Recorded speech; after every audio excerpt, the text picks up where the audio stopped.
mandato y decreto de Dios, sin cómplices ni corrupción, el principio moral es real.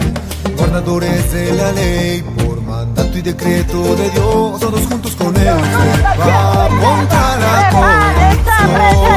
Sé que venceremos y estamos juntos, marcando todo el va por un Perú dará poder y salvación. Somos epapistas con el corazón, Dios y la naturaleza nos guiarán. Votemos todos juntos por el FREPAP, marcando los pescaditos juntos a ganar.